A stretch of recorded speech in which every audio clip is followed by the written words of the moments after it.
In the period from 1770 to 1814, two kinds of revolutions remade the European and world landscape. One political, one industrial. It is not yet clear which one has had the greater impact. In Britain, the fortunate coincidence of coal, iron, money and engineering genius gave birth to an industrial revolution that would help cement Britain as the commercial powerhouse of the world. The national revolutions in the United States and France would do the same for Paris and Washington in politics. In 1789, the French Revolution began as most do, a disagreement over money, taxes and representation in Parliament. The fact that these disagreements deteriorated into a breakdown of the political and civil order in France, and not elsewhere, was simple. The Ancien regime was weaker, more despotic, more hated, more easily destroyed. What should the peasants do? Off.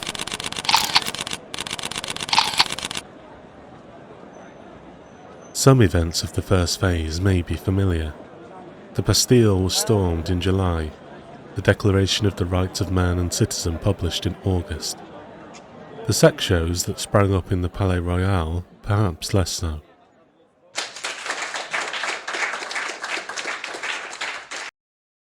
In the first few years, the revolution cycled through several phases of increasing radicalism, which by 1793 had even taken on a distinctive atheistic tone. For many in the staunchly Catholic provinces, especially those in the West who were already highly sympathetic to the plight of the deposed king, corresponding suppression of religious freedoms and a new forced military conscription proved the final provocation. The details of the so-called Vendée uprising are astonishing. Tens of thousands of men armed with scythes and pitchforks in open rebellion against the revolution. A near-genocidal retribution. Estimates for the dead in the hundreds of thousands. Innocent men, women and children butchered, shot, guillotined and burnt. Several thousand priests starved to death in Rochefort Harbour. Thousands drowned in Nantes. The uprisings of the Vendée were just one in a list of attacks the revolution had to withstand. A broad and armed coalition, which included most of the major powers in Europe, was forming in defence of the king and his family. It promised violent retribution should they be harmed. From within and from without, the enemies of freedom inched closer. The stakes could not be higher. The guardians of the revolution responded like all righteous fanatics do in times of war, by instituting a reign of terror. It is now infamous. The emergency laws forcing French citizens to denounce their neighbours for the slightest perceived anti-revolutionary activity. The revolutionary tribunals, which functioned less like law courts than a conveyor belt feeding bare necks to the guillotine.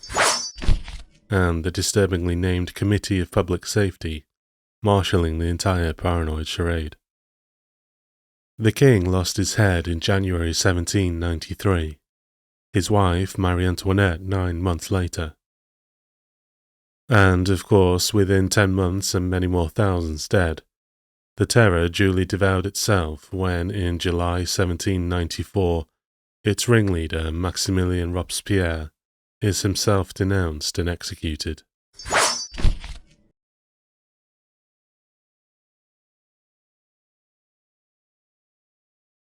The European wars of the period can be split into a first phase of Revolutionary War, 1792 to 1802, and then, following 1802 when Napoleon Bonaparte made himself consul and then emperor, the so-called Napoleonic Wars of 1802 to 1815.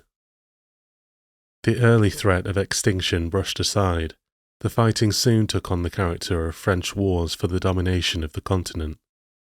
Throughout the period, several short-lived anti-revolutionary coalitions between the European monarchies fell prey to weak organisation and French military genius. In Italy and Egypt between 1796 and 1799, Napoleon, remarkably still not yet 30 years of age, looked and behaved every bit the modern Alexander.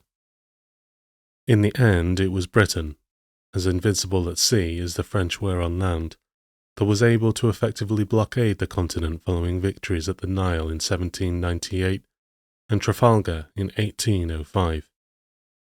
When Russia balked at the trade restrictions Napoleon had placed on her in response, the French invasion of Moscow proved disastrous, leading to the loss of almost 500,000 French soldiers to war, hunger, cold, and desertion.